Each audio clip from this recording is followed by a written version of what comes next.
hate sand. It gets everywhere. All right, everybody. We're talking Dune 2 and a whole lot more here today on Two Geeks and a Microphone.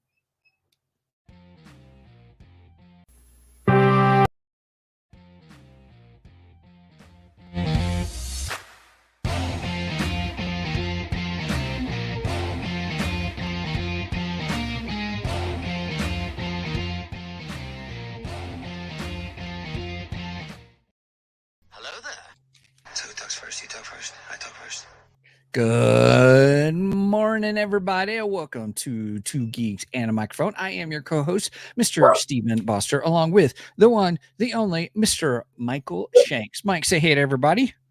Good morning to all you geeks out there in Geekdom Land. I hope you can't hear my dog barking in the background. She's going nuts. Because we're going live, that's why. Yeah, you know what? I took her for a walk this morning. First of all, she woke me up at 5:30. And I don't want to get up at 5:30 on a Saturday morning. Right.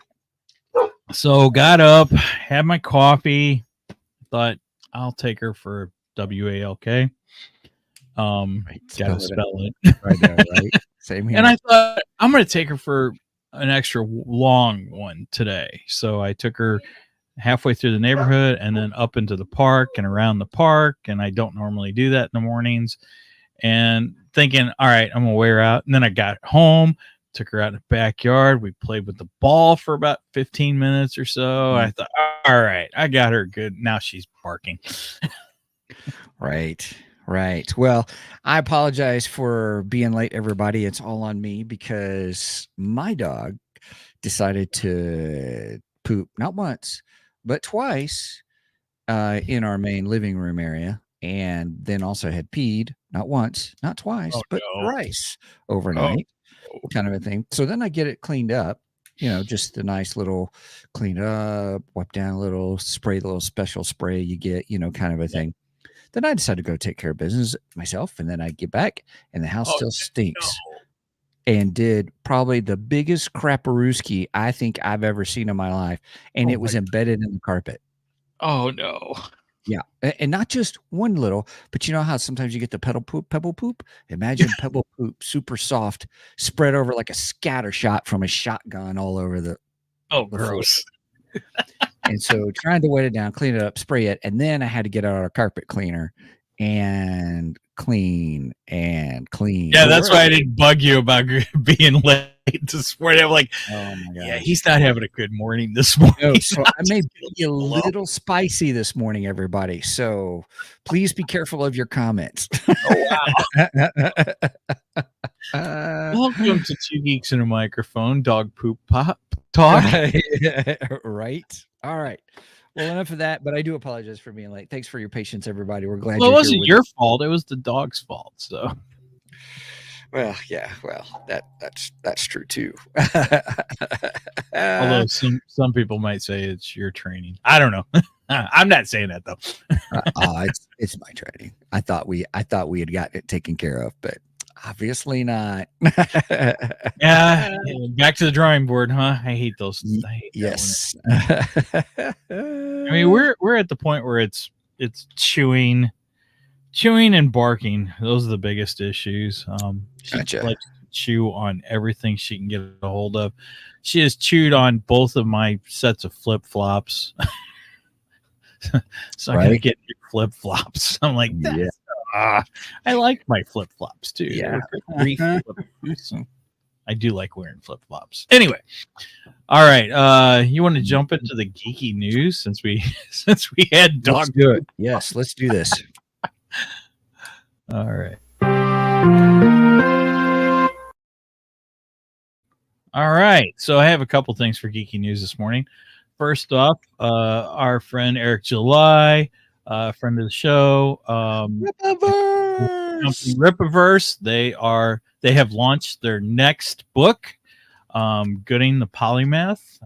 It's got 4 different covers. All 4 of those covers look great too, by the way. I think I ordered B. Did you? Okay. Yeah, that's the one I ordered. Let's see, I'm not sure which one it is B. I'm assuming this one's B. What's that? The one on the top right. Okay. I don't know. I haven't decided. I'm not going for the uber expensive one, but Oh gosh, me neither. no offense That's to usually C. Rippaverse. That's usually C, isn't it? Is the uber expensive one? Yeah. It's like a foil cover, and it's supposed to be really nice though. But anyway, so check out Rippaverse, check out Gooding, and and all the other good stuff that they have too. Well, I also in my last order, so in my Yaira order, I also ordered the Ripazine because it's only like $7. Nice. So I have it, and it's actually got examples from the different comics and stuff. You can tell it's a little bit different paper, but that's okay. Cool. But it also has more. So there's stuff about the artist. There's some funny commercial things in there. There's information like about the Soka sisters. Nice. Kind of a thing as well.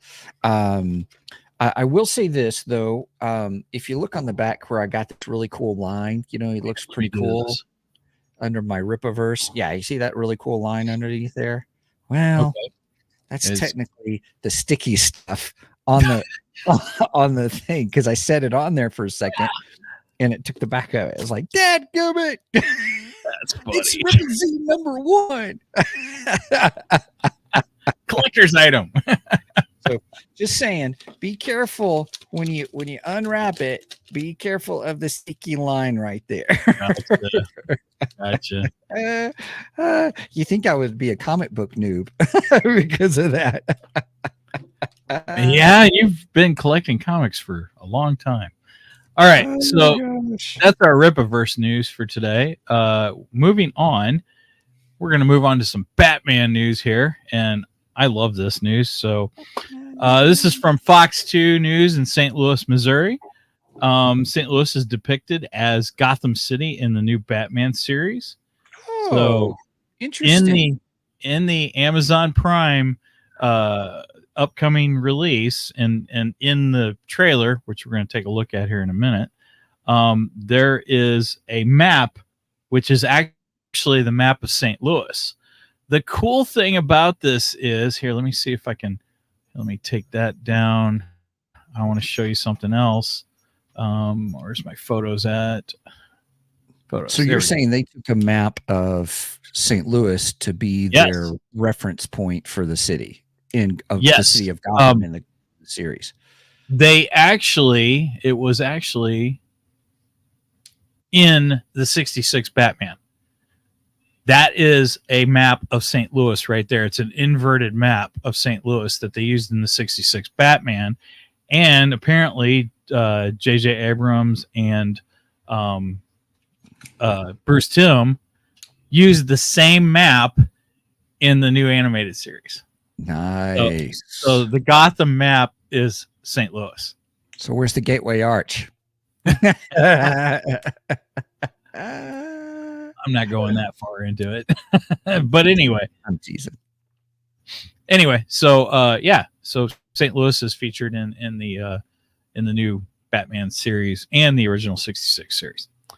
And nice. So, for everyone's viewing pleasure, we have the new Batman trailer. So you ready to take a look at it? Yeah, make it full screen. Make it full screen. Your sound's off. Oh, shoot. Hang on. Pause.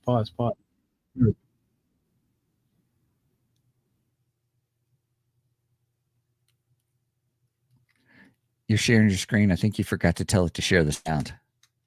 You're not seeing it? I see it. I don't hear it. Oh, really? Okay. Hold on. Sorry. Technical difficulties here. It's been that kind of a warning. Thanks for your grace, everybody. Yes, please. Yes. Thank you very much. Okay, let me try. While you're doing that, Brenda says, we could use Batman in St. Louis. Yeah, we're not going to get into that. Oh, no, that's not what I wanted. Dang it. Extra. See, that's what you should do. You should use AI to create a story of a Caped Crusader in the city of St. Louis. Well, Batman's coming up on his 100 years. So, yeah. Yeah. I'm telling you, I love doing fan fiction with AI. I'm working on mine. Everybody, if you have not yet, go to our Ko-fi page, sign up. You can just do it for 1 month if you want. Just, a couple of bucks. And then you will get access to not only the book, the novellas, I guess, or short story books of our view on some things. What if like Qui-Gon Jinn survived? But we also have audio book versions of those as well. And we did those. Plus we have book versions of some other Star Wars fan fiction that we did. I also created another fun story of an OCD assassin. That was fun. I like that one. There. And I'm pretty excited. And if you guys remember, I got so frustrated with the Acolyte that I started creating my own space Western universe for myself. And I've had a blast with it. Actually, I've had a good time with it. How you doing on your special project? I'm coming along. I've got the characters down. I've got a rough draft of the first chapter, and just a little bit ago, I did an outline of it. So nice. It's coming along. It's slowly, but it is coming Everybody, along. I've read the first chapter, and it's fabulous. It's going to be fun. Thank you. All right, I think I got this. Let's give it a shot. Asking the question on everyone's mind these days. What do you think about the Batman? I love the fact they gave him the longer ears. This whole city's gone to hell in a handbasket. He's breaking the law, ain't he? Firefly. So they ought to catch that freak and lock him up. So it has a 30 sound to it. But catching criminals is what we do. So this one dresses up like Dracula, so what? We're going to take him down. What do we know about this Batman? He's been beating the tar out of muggers and dope peddlers out there the last few weeks. He's mostly been seen at night driving that hot rod of his 100 miles an hour. Nice. And now he's even attacking our brave police. Nice car. This man is not a hero, he's a criminal. And his time in Gotham is up. Mischief afoot, sir? There's the map. In 2 weeks. There's the map. It's the map. It's the map. It's the map. There's something more going on here. Bruce Tim. He knows too much. Matt Reeves and Matt J.J. Reeves. Abrams. Needs to get scratched. Well, I hope he doesn't do that stupid mystery box thing he does. That'll kill it. Bang. We could be looking at an all-out gang war on the streets of Gotham. Yeah, This is yeah, a very losing much battle. the roaring 100 other 20s. monsters will show up Oh, to wow. replace anyone you take down. Probably. But now So they'll all far, I know I'm like coming for the them. villain clip. Nice. I was like, oh, that's a little spooky.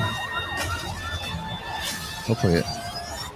Stream Batman. Crusader. There we go. August First look at it. 1st. Yep, August Happy 1st. birthday to me. August And 3rd you is my can birthday, everybody. Bet we're gonna cover that. Yeah, Oh my I'll gosh. binge it. You said the whole series is coming out at once, right? Yeah, they're dropping the entire series at once, so we can do a one and done show and be done with it. So, did you notice Harley's outfit is totally different than Very different. what we're used to? I do prefer the red and black Jester. I like that costume, but I'm not gonna poo poo on it. Dog poo poo on it. Because I haven't seen it yet, so I don't know. I've also heard that Harley will be depicted as an Asian woman, so it'll be a little different this time. No complaints until I see it. If she does good, if she's good as Harley, hey, great, no problem, whatever. Right. You got some big shoes to fill, though. I mean, Arlene Sorkin, Tara Strong. Yeah, those are some big voices to fill, and that's going to be tough. But we'll see. We'll see. Maybe you'll be pleasantly surprised. Of course, our Batman's going to have a tougher time, but we'll see. He sounds okay to start off with. Yeah, I mean, he's not bad. I think we're going to be okay. I'm going to miss Kevin Conroy, but again, there's nothing we can do about that. So. Right. We have to move forward, and so far, it sounds not bad. I think the sound here was better. Much more better. Cheers, everybody. We're drinking from our affiliate sponsorship, Glitch. Yes. I got my Glitch Maui Punch today. It's really good. I'm doing the dadgummit. Which one am I doing? Nerdies, the one that tastes like nerds candy. That one's a good one too. I had that one at work on Thursday. My grape one came in. It was the sour grape. Oh, is that the Karen Tears? It is the Karen Tears one, yeah. So funny. Oh my gosh. Yeah, it's the Karen Tears. But it's sour grape. I love grape. It's pretty good. And then if you're looking for a good energy drink, this is a rehydration Glitch Revive, and this is cherry limeade. And how is that? It is okay. Okay. All the other flavors are better than this one. If that makes sense. They're rehydrated drink. Are they much more better? The other ones are much more better. Cheers. Yes. Yum. Yeah, I gotta say the energy drinks. That's all I've had. I haven't had the hydration ones, and the energy drinks are fantastic. The hydration ones have a different flavor, or that one does. And I almost wouldn't call it a cherry limeade either. The flavor, I have this vision in my mind of what cherry limeade is, and yeah. But hey, everybody, if you're curious about it, I should go ahead and tell everybody. Go to glitchenergy.com, GLYTCH energy.com, and go ahead and use the code 2 geeks. The number 2. The number 2. I'm trying to get it to show. There it goes. 2 geeks, all caps. Nice. 2 geeks, and you get 10% off your order. Now, if you've never ordered before, sometimes they have deals. I'm just gonna be open with you. They have deals that's 15% off. Or I did the dad's deal. Dad's Father's Day. Oh yeah, that's what I did too. And it was like 40% off. So that was a great deal. And all. So yeah. But if you are unable to get those deals, be sure to use our code to get 10% off. Sure. Because I used it after I got the initial one with that, and then I ordered another starter pack with another shaker because I wanted to keep a shaker at work. Oh, nice. Okay. And then I got 10 packs at work. So right on. And I only go in the office 3 times a week. So gotcha. All right. We ready for anything else on I have no more geeky news, and I don't have any Geekdar unless you have a Geekdar. My only Geekdar was just all my comics came in from Ripiverse that I had ordered. Nice. I ordered Yaira one. I ordered the other one. Of course, the Ripazine. The Ripazine. But there's my ice. I keep them all together. There's my Isom one. My Isom 2, that was a gift from you, which I love that cover. Me too. That's my favorite Isom cover. Yeah. Here's Alpha Core. And you got the different cover than I got. Yes. And then here's my Yaira. And all. This was my Alpha Core cover. Ooh, nice. And my Yaira, I don't think you're going to be able to see because it's mostly green. Yeah, so I have the different one, I think. Yeah, I have this one. So we got both different covers of Alpha Core and Yaira, but we got the same of Isom 1 and 2. We will be doing episodes on Alpha Core and Yaira, and I guess I'm going to have to order Polygraph. The Polymath. Mm-hmm. Yes, I'm going to have to order that one here. I'll probably order it after we get done here. And Here, and then we'll have to plan an episode around that. What does polymath mean? That's a good question. That's a good question. A person of wide-ranging knowledge or learning, a Renaissance polymath. Hey, that makes a lot of sense, actually. What makes someone a polymath? Today, those considered as polymaths are those who have not stuck to a single area of knowledge and have dedicated themselves to exploring different opportunities by taking advantage of the circumstances offered by technical evolution and the increasingly blurred boundaries of scientific disciplines. Well, that wasn't wordy. I think that describes the character very well, though. I mean, he was introduced in Isom 2, and yeah, I think that works really well. Who is a famous polymath? Benjamin Franklin. One of the most foremost polymaths in history. Franklin was a writer, scientist, inventor, statesman, diplomat, preacher, and political philosopher. Wow. He further attained a legacy as one of the founding fathers of the United States. Yes, sir. Yes, sir. All right. Are we ready to move on to the main event? Wah, wah, wah. No, I'm sorry. Yeah, let's do it.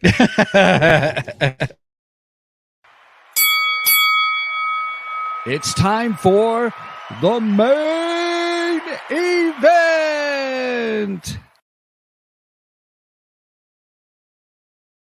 What are we using for our scales? Let's use sandworms. Sandworms. I'm down I mean, for that. why not? You know? Right? And I hate sand.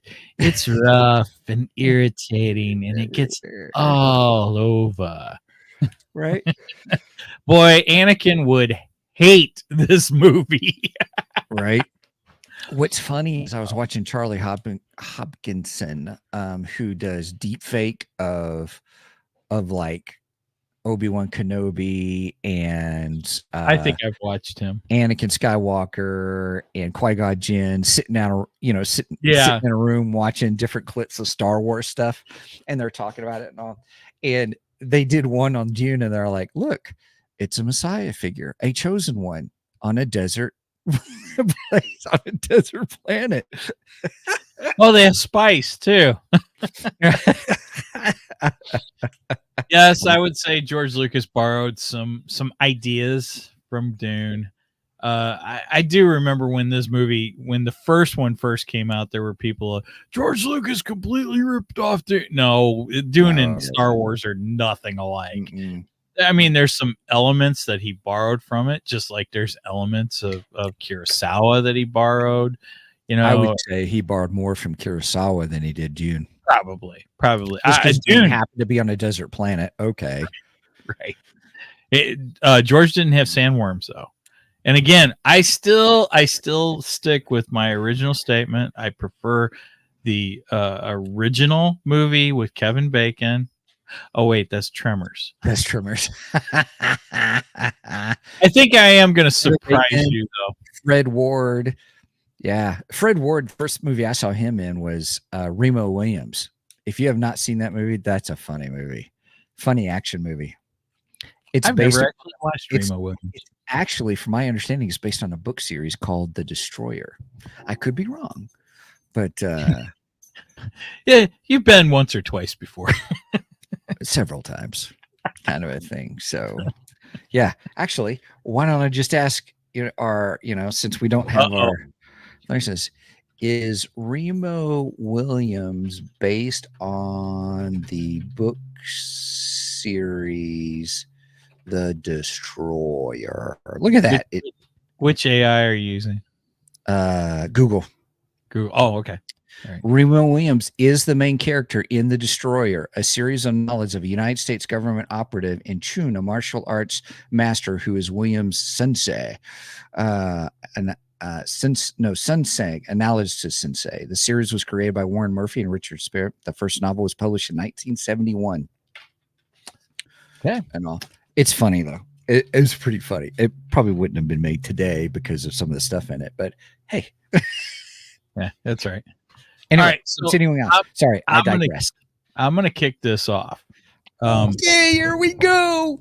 I want to start off saying, all right, the first film I did not like at all. I was bored to tears through the first movie. Mm-hmm. And I gotta admit, I still don't quite understand the politics of this movie. But watching the second film, I actually think it's a better movie than the first one. More of it I enjoyed. More action in it. I'm beginning to like the characters a little bit more. I like the main character. I can't think of what his name is. Paul Atreides. Yeah, Wonka. I'm beginning to like him a lot more. In the first one, I just didn't care, you know. But this one, I'm liking him, and I'm interested in how he doesn't believe in the prophecy. Am I getting too much into spoilers? He doesn't believe in the prophecy. Go ahead. But his friend has convinced him you have to use it. You've got to use the prophecy. Gurney. Gurney. Now, Stilgar is all about he's fulfilling the prophecy here, and here, right. and it's really interesting, the dynamics. Agreed. Go ahead. And then when we get to the twist at the end, I felt for her. Zenda. I don't know what her Chani. character name is. Yeah, okay. Chani. Chani.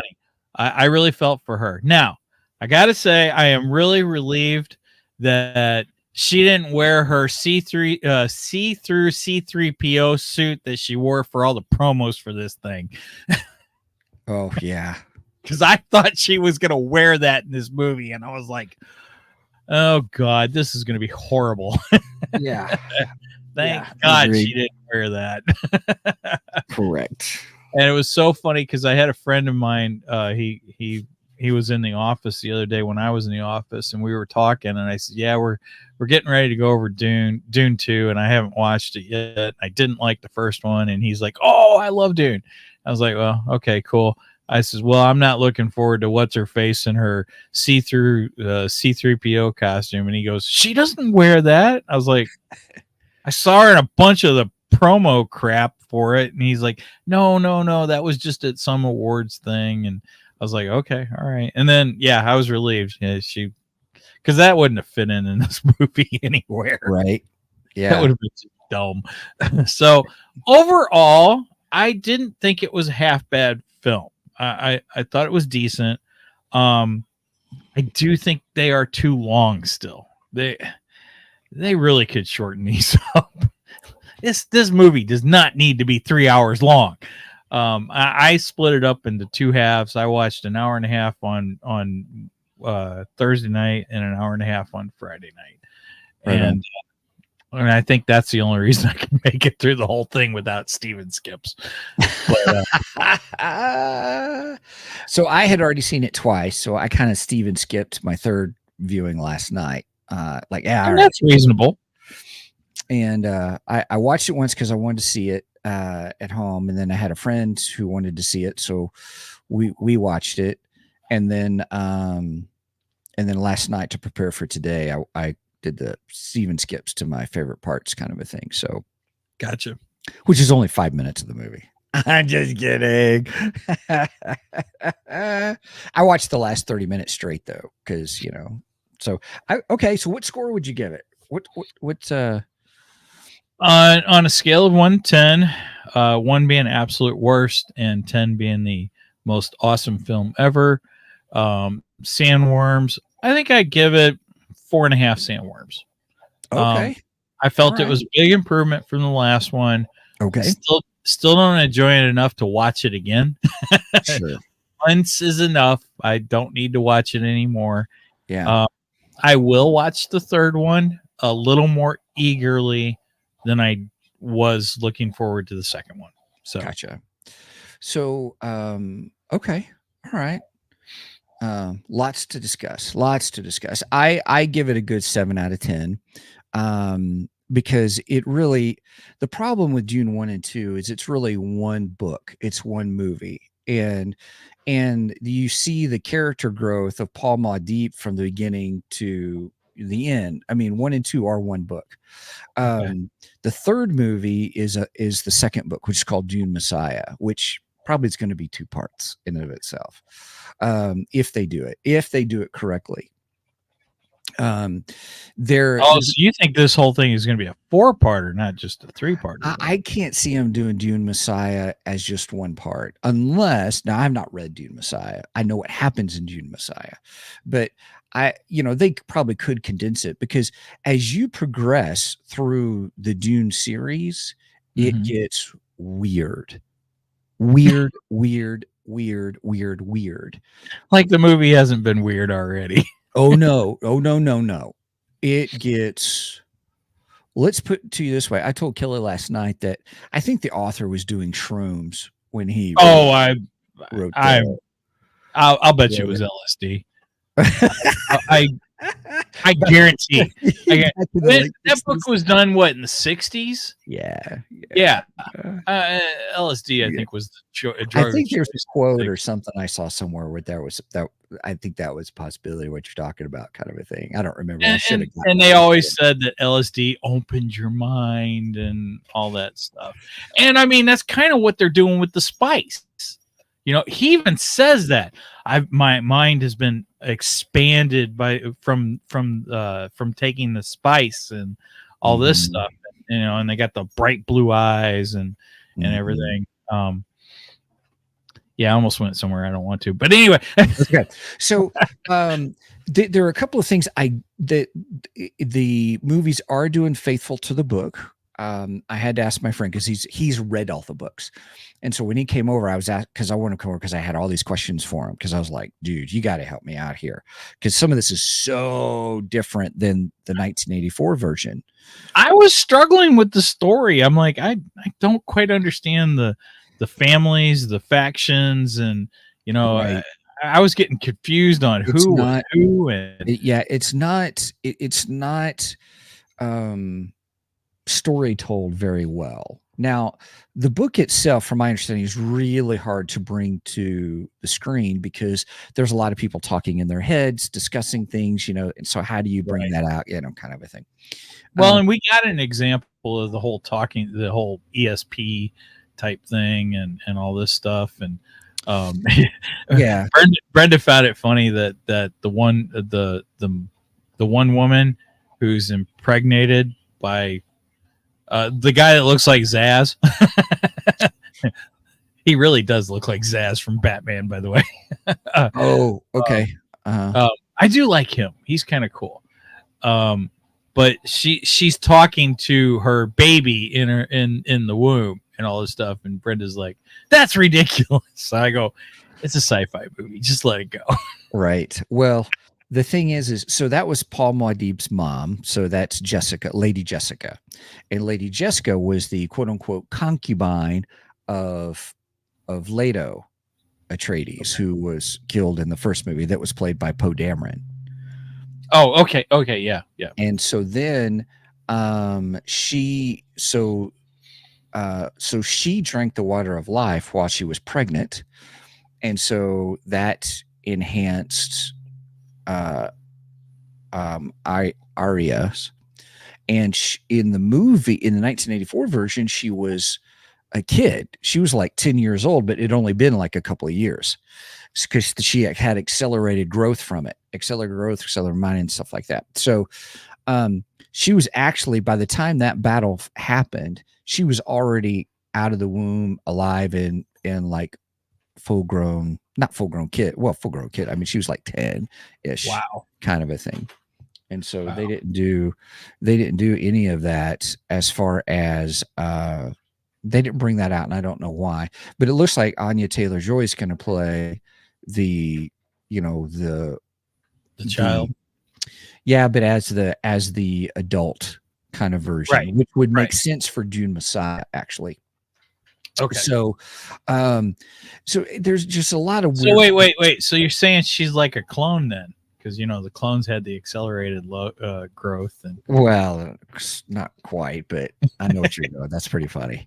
So really, she was already out of the womb. She already knew what was going on, and in the 1984 version, she killed the Baron. She's the one who killed the Baron. I think I saw that. I think Chato said that on his channel that that the female. Oh, I missed his review on it. Oh my gosh, I love Chato. I went back and looked for it last night because I was like, I want to hear. Yeah, it was pretty good. It was pretty good. He liked it more than I did. Well, visually, it's spectacular, and that's exactly what he said too. And I agree. It is a pretty stunning film. But yeah, I just think it's too story-wise, it's tough to follow.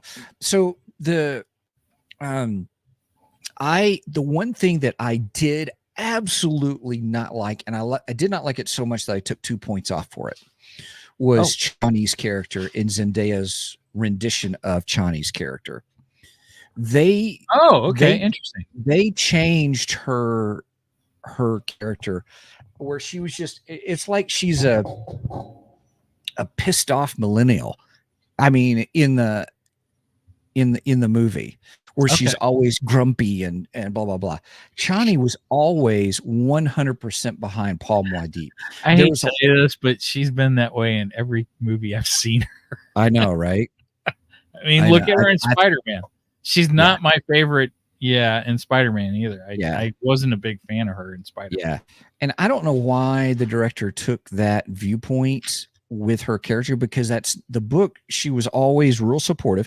Yeah, they had struggles or talks or whatever. Yeah, okay, but their love for each other was so deep, and so the whole thing of when he talked to her about, when Paul Muad'Dib talked to Chani about saying, "I will always love you," there's more to that, because Chani knew that that there was this path. And if you remember when he was talking about, I see all our enemies around us, when Paul Muad'Dib had just woken up from taking the water of life, and I see all our enemies around us. And then you just see him when he pivoted his hand, he says, "But I do see a way." And that's called the golden path. I think is what it's called, the golden path. And that is instrumental in the rest of the books, this whole viewpoint. And there's more to it. I'm going to come back to that in a little bit. But in that golden path, part of that, in order for humanity to survive, that was the whole point, is how does humanity survive beyond just the Fremen, is how he has to marry the princess, the emperor's daughter. But here's the thing that nobody realizes: he marries her, but it's only because of the line of succession and because of the political side. He's never with her. The kids that are born later on are through Chani. Okay, so let me figure this out for a second. So Zendaya's character, what's her name again? Chani. Okay. I actually did not dislike Chani. I didn't dislike Zendaya as much in this film as I did Spider-Man. I kind of liked her in this movie. Mm-hmm. And I understand what you're saying. I get it. I completely get that. But like I said, I kind of took her side at the end, where she has this confusion, anger when he says that he's taking the princess as his bride, so on and so forth. Because I was like, yeah, I didn't quite get, and maybe it's because I don't know the story like you do. Mm-hmm. You understand the story a little bit better than I do, and so there is more to this, and it's more of a lineage, royal type of thing. His marrying her. Mm-hmm. But you're also saying in the books that her character, Chani, that character, understands what his role is and what his relationship is. Mm-hmm. Now, in the books, is Chani accepting of the fact that he's quote unquote the Messiah figure? Because in here, she's not. She's not. And at first, he's with her. He doesn't agree with it either. Mm-hmm. But as the movie progresses, he comes to accept that. Yeah. Yeah. From my understanding, it's yes. Just like in the first movie, the 1984 movie, she understood. She understood the role. She believed in him as who he was. I couldn't stay awake through the 1984. That's okay. That's okay. I tried. I can't watch this. This is terrible. It was an 84 movie. I mean, it's, from the time period. Hey, there's lots of 84 movies I love, but yeah, that one that was rough. Right. That was pretty rough. Yeah.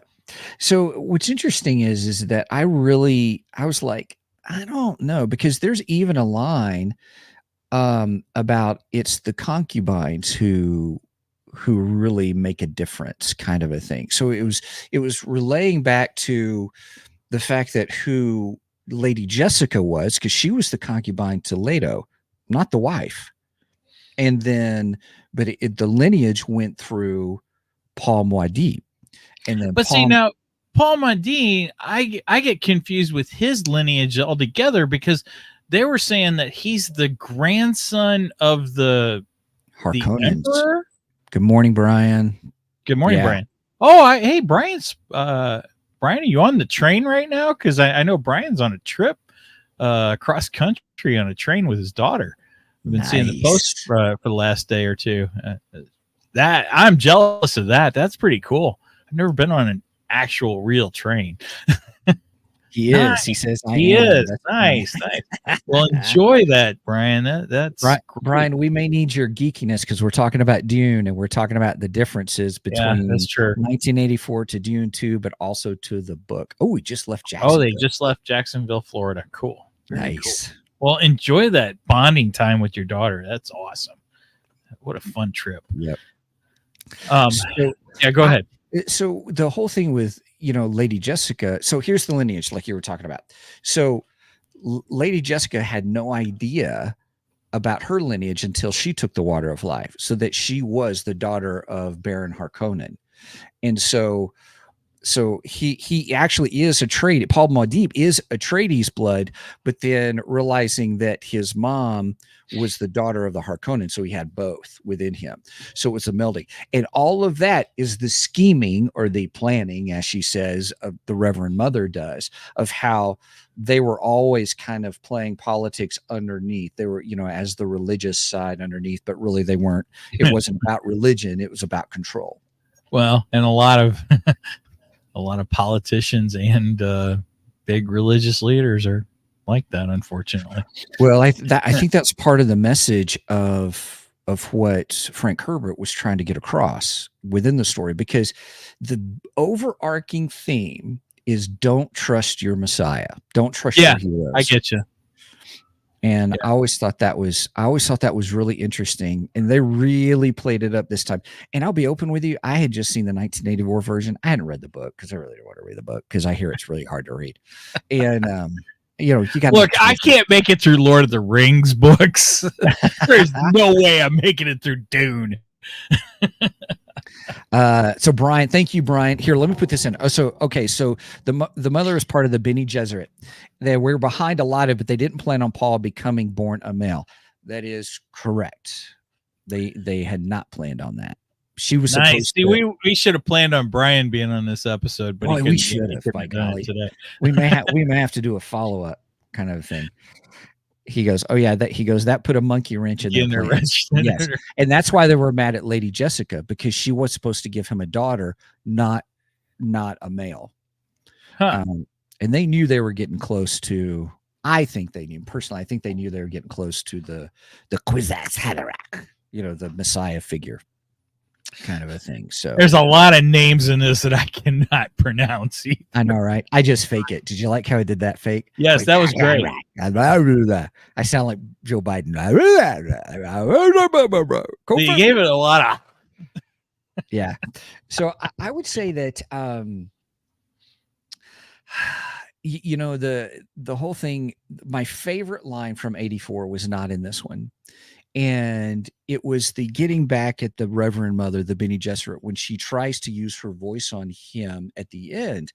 And he comes back and says, silence. Now he said that, but then after he goes, go to that place that you dare not look, and there you will find me staring back at you, kind of a thing, that because of his abilities now, because of drinking the water of life.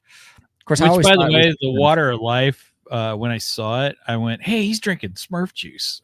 Right. Hey, everybody, I have to admit, last week when you said it was much more, but Smurf juice is a flavor of glitch.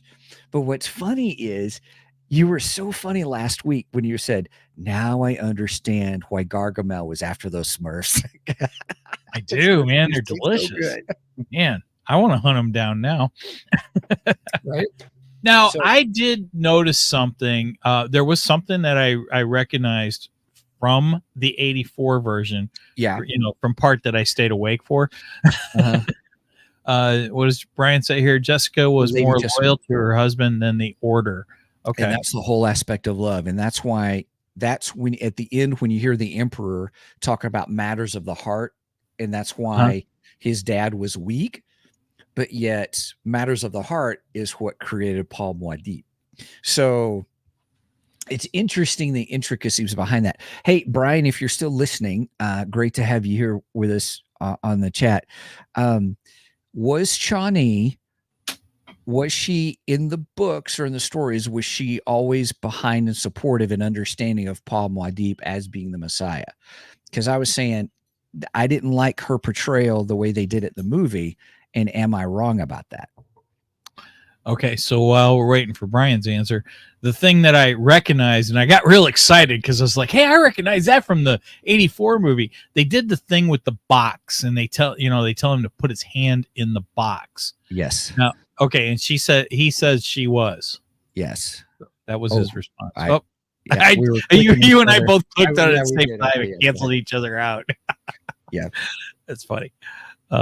Okay, so Brian says Brian confirms that. Yeah, if he says if he remembers it right. That's where I'm at too, because I was like, I don't know her as being so grumpy and resting something face. Nice. Kind of a thing. Well, I was excited because I was like, hey, the box. I remember this. I remember this from the 1984 version.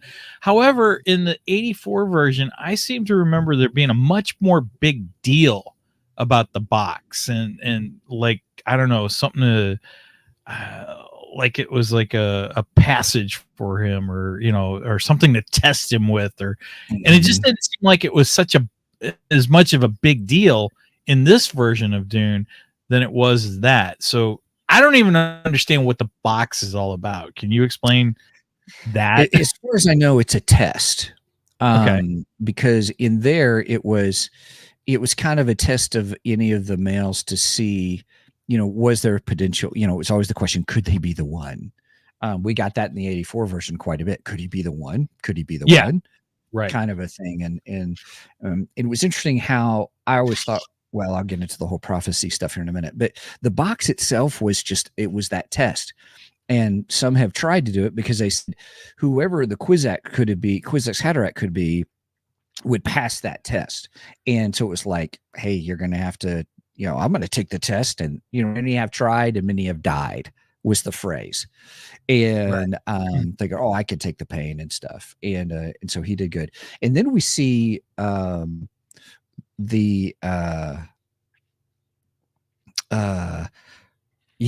Ramsey, that was the David Lynch part of the movie. He was more focused on the horror and the weird stuff. Agreed. Okay. Fair enough. But it was, we saw the box come back in part 2 with Fade Routh. So the bald. Oh, that's what I'm saying. The box showed up and I was like, hey, I actually remember this from the first one. What's in the box? Pain. What's in the box? Yeah. Sorry, wrong movie there. That's a completely different movie. It is. It is. So yeah. But the prophecies were really interesting because I was like, well, how shall I say? There's both going on. There's the prophecies being fulfilled, but then there's the other part where they created the prophecies, or they used the prophecy. The Bene Gesserit used the prophecies to their benefit, because there are some things in those prophecies. How could that be manipulated? Like when Paul Muad'Dib calls the big worm, the grandfather worm to ride, that's one of my favorite scenes. Sound wise, it's incredible. That was a very cool scene. I like the riding of the worms. I thought that was neat. Yeah. So anyway, that's I was like, well, how could that be? How could they have manipulated that? I don't know. How the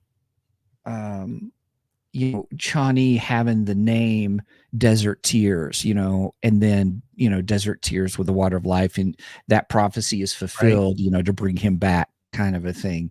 You do see more of the dark manipulation of Lady Jessica, about spreading the word and using it to help, and some of those, I wonder if Lady Jessica was all about her family, the Atreides family, and revenge for Leto's death than she was really about playing the houses, and tried for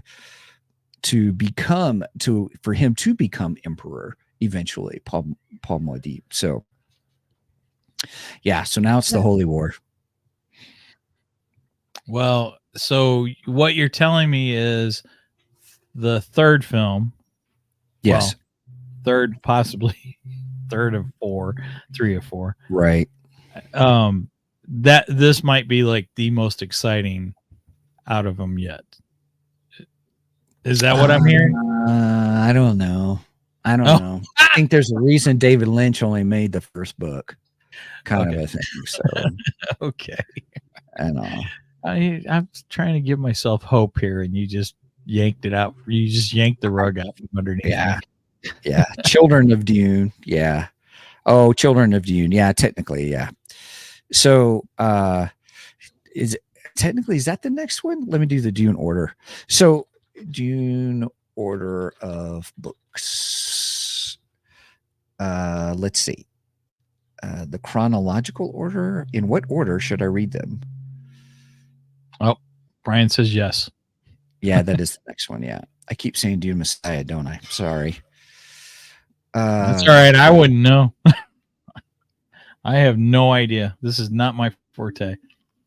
Yeah. Then God Emperor of Dune. Yeah. But the interesting thing about Dune is so Paul Muad'Dib can't go through with the golden path, this one path of where they're supposed to be like, this is the one that supplies, because what it means is he has to be a tyrant and he can't do that. Gotcha. And so he goes off into the desert. There's an assassination attempt on him. He gets blinded, that kind of a thing. And he becomes a blind wanderer and stuff. So his son, Leto II, which is Chani's son, eventually starts doing the powers, and he eventually comes the God Emperor of Doom. Now it gets really weird at that point. Really weird. Because he becomes a worm, kind of a thing. What? Oh yeah, it gets real weird. And he is a tyrant for thousands and thousands of years, but all for the purpose to help the people survive. So it gets it gets really weird. And again, it's this whole thing of don't trust your heroes, kind of a thing. Yeah, Brian goes, that's putting it mildly. I know. So is he then one with the Force and the Force is with him? That's funny. That's no, he's one with the worm, and the worm is with him. Oh my gosh, that's hilarious. So many jokes. I better be careful. Oh wow. Okay. Well, I got to say, some of my favorite scenes and imagery from this film. I love the dragonfly looking helicopters. Those things are great. Awesome. Yes. Those are so cool looking. Every time I see them, I'm like, that is a cool ship. They did really well. It was better in this series than it was in 84 Ortho. Well, yeah, I'm sure it was. 84, they didn't have the technology. Ornithopter is what it's called, I think. And I agree with you. I like when he rides the worm. I like it when when the other guy mentors him and teaches him to ride the worm, and everybody's watching, and they're all expecting him to die. Right. I thought that was fantastic. And then when he rides the worm, they all lose their minds. Yeah, that was a great scene. It was a great scene. I enjoyed that. I thought it was funny when one comes and goes, not that big.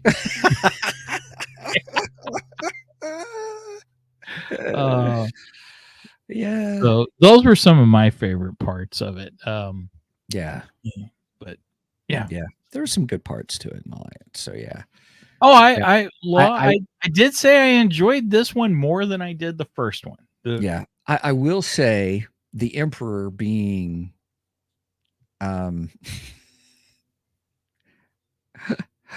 Kelly is listening. She goes, I need more cowbell. Totally took me out. Totally took. Oh my gosh. I love it. I love it. That would have been awesome. Yes, Yeah, Walken. Christopher Walken. Yes. Yeah, Brian, the need ornithopters. Yeah, More cowbell. yeah, Christopher Walken took me total. I mean, it was Christopher Walken. The Emperor was Christopher Walken. I mean, it was, back. Well, okay. To be fair, as they would say on Three Geeky Dads, to be fair, yeah, stealing from them again.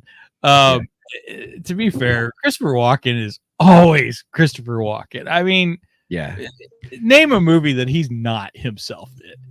right. I do love Christopher Walken. I think he's a great actor. He's become so cliche, unfortunately, but I do think he's a fantastic actor. Oh, but you're right. When really he good. showed up Yeah, as the Emperor, it was like, oh wow, okay. yeah, yeah. It was like, oof. And that would have been great if we would have got a cowbell reference. That would have been hilarious. Oh, and by the way, to be fair, that we stole from the show Letterkenny. All is fair in love and podcasting. Yeah, right. We do try to give credit where credit's due, though. yeah, we do. Usually our podcasting theft tends to come from Three Geeky Dads or Nerdery and Murdery. So You're right. Yes. And we give them both a lot of love. So, yep. Speaking of Nerdery and Murdery, Brendan and I got to make an appearance over in their show last week. We did 2 episodes with them. I don't know when they will air, but we're talking about Rolling Stone magazine's top 80s and top 10 80s and 10 worst 80s songs. So two different episodes, and all of us had words to say about those lists. I love it. I can't wait for those episodes. I cannot wait. That'd be great. I can tell you right now, none of us have love for Rolling Stone magazine. We all had different reasons for why stuff should be and shouldn't be on the list, and but not one of us have love for Rolling Stone magazine. Right on. Just saying. And thank you, Zig and Nerd, for letting me get my music nerd on. Anyway. Oh gosh. All right. Well, to wrap up, I think it's important to say, would you watch it again? No, I wouldn't watch it again. I'm not saying don't go watch it. I don't like to say that about too many movies, except for maybe Werewolf Santa. Oh gosh. Don't ever watch that movie. That was horrible. And that was my fault too. But anyway, so yeah, I would not say do not go watch this movie. I liked it better than the first one, but one time was enough. I don't need to see it again. It's not on a rotation. It will not be on a rotation. Mm-hmm. Godzilla -1. Yes. Yeah. I will say this. If they do part 3, I will watch it. I will see it just to see how they do it. I will do that. Well, I kind of think we have to now because we got to finish up the series. Yeah, I thought it was just going to be 1 and 2 because that's really kind of how that's the first book kind of thing. So, and Brian chiming in. Ouch! Way to bring up something painful, Mike. Talking about Werewolf Santa. Yeah, I pride myself in finding a movie that even the 3 geeky dads couldn't like. Because sometimes they like some pretty bad movies. yeah So I do take pride in that. Yeah. Oh, that's true. So all right, well, cool. Well, anything else that you want to round out? No, I think that's all I really got to say about that.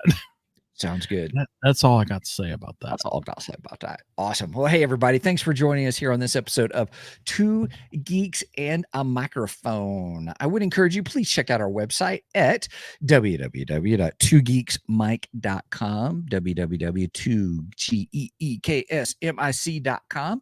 There you'll find all things Two Geeks. You can check out our Ko-fi page. If you want to help support us, we greatly appreciate it. Just helps us pay for the stuff for the show. What's really cool about that is that we've got new stuff on our Ko-fi page for our subscribers. We're doing fun with AI storytelling and doing that. I'm thinking about doing a special episode just for our subscribers. If you're curious about it, go into more detail how I use Claude for it. And because I kind of inspired, as I was telling you, Mike, about what I've been doing and some things that you can do, I thought, you know what, this may be a good idea to share with other people too, as well, about how they can do it, because it's a lot of fun. We'll see, and I can watch it. It might help me with my novel. So, also, when you're at our website, you can also get to a link to our merch page, or just go to twogeeksmicmerch.com. We've got some new stuff there. And then also, if you want to reach out to us or just have a question about the show or a suggestion for us on the show, check us out at show@twogeeksmic.com. It's the best way to get a hold of us. Mike does a great job of keeping track of what comes through there, because I send emails to there because he checks that before he does his personal email. Yes, I do. I feel this one's more important than my personal one. Right. And we are excited about hanging out with Glitch Energy. I've enjoyed them. Yes. Kind of a thing. There's a bunch of caffeine in them, I will say that. So, but you can get your starter pack. It's like $17. You get this plus you get the shaker plus the, what is it? You get one of each of five different flavors. Mm-hmm. And then they've got different tubs, or you can do a whole sampler pack, which is like 4 of each of the flavors. So you get like 20 if you want to try them out. And those are all really good. I'll be open with you. You know how sometimes you get a sample pack and you're like, I don't know. They're actually really good. Pre-measured, you just throw it in your thing. There wasn't one of the sample ones that I did not like. Not one. Agreed. Of them. So yeah. And I do like the sour grape. The sherry limeade, I'm not so sure yet, but it's the rehydrate one, so it's not a caffeine drink. So, gotcha. Kind of a thing. So that may be why it's a little different, but I don't know. But anyway, Two Geeks will get you 10% off on the website. All right, Mike. Anything else you got? Before we go, Megan's in the background lurking right now, and she is, I believe, at Angie's house right now, and they are going to be going live. I don't know when today, but they will be going live and doing some board gaming. So if you want to go check out Geek Girls Podcast later today. Oh, somebody's coming on, or they were. One of them was. Anyway, there we go. Hello. Oh, look, they even got it set up for the game. Awesome. I can't hear you guys, though.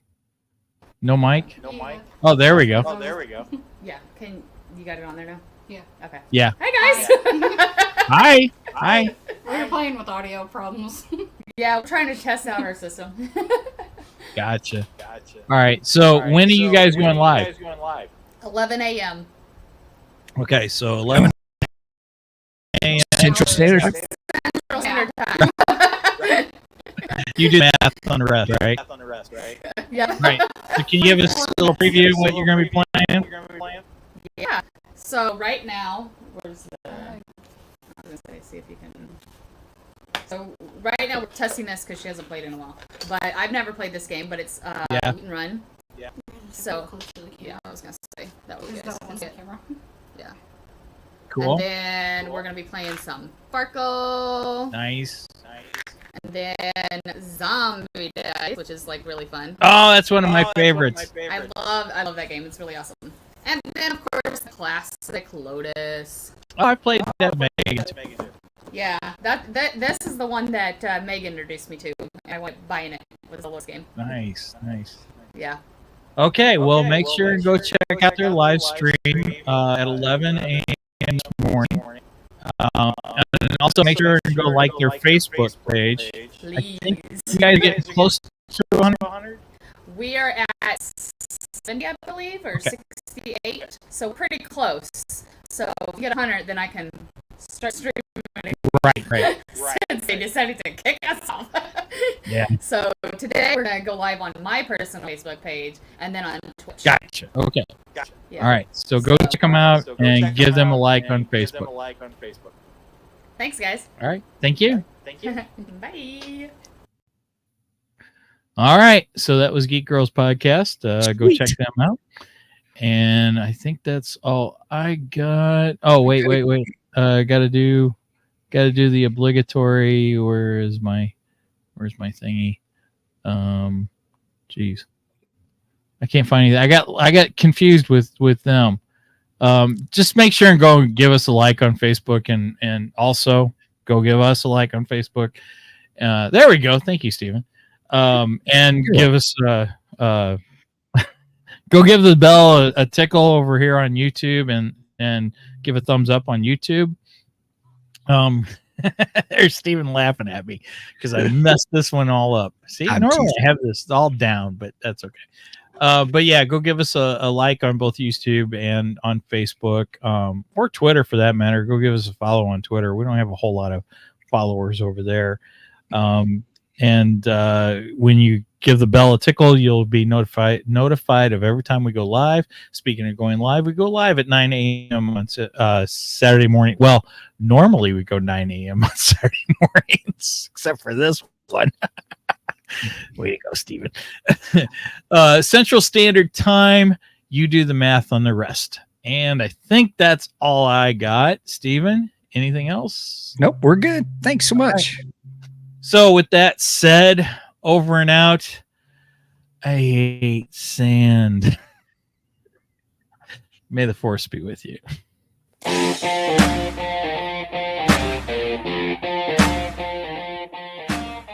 Thank you for joining us today on the Two Geeks and a Microphone podcast.